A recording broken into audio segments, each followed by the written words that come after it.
ஒரே மாதிரி பிரியாணி செய்யாமல் இந்த மாதிரி டிஃப்ரெண்ட் ஸ்டைலில் பிரியாணி செஞ்சு பாருங்க.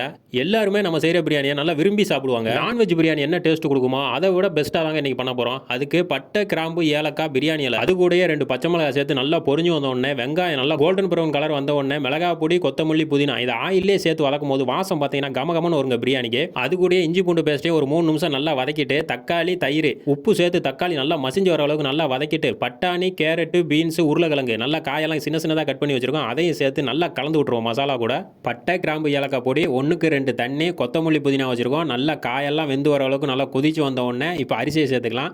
அரிசியும் தண்ணியும் நல்லா சமமாக வந்த உடனே கொஞ்சமாக நெய் ஒரு கிண்ணத்தில் ஊற்றி 10 முந்திரியை போட்டு நடுவில் வச்சிடலாம். அதுவும் சேர்ந்து தம்மாய் வரட்டும். கரெக்டாக ஒரு 10 நிமிஷத்துக்கு தம் போட்டு வச்சிடலாம். 10 நிமிஷம் கழிச்சு திறந்து பார்க்குறோம். பிரியாணி அரிசியெல்லாம் பார்த்தீங்கன்னா சூப்பராக வெந்து வந்திருக்கு. பார்த்தாலே தெரியும். நெய்யும் முந்திரி பருப்பையும் மலைச்சாரல் போல் அப்படியே மேலாப்பில் ஊற்றி விட்டு ஒரு கிளறி எடுத்தோம்னா ஒரு சூப்பரான வெஜ் பிரியாணி நம்மளுக்கு ரெடி ஆயிடுச்சு. பார்த்தாலே தெரியும் அரிசியெல்லாம் நல்லா உதிரியாக வந்திருக்குன்னு. இந்த மாதிரி ஈஸியான ரெசிபி வேணும்னா நம்ம சேனலை சப்ஸ்கிரைப் பண்ணி வச்சுக்கோங்க. லைக் பட்டனை தட்டி விடுங்க.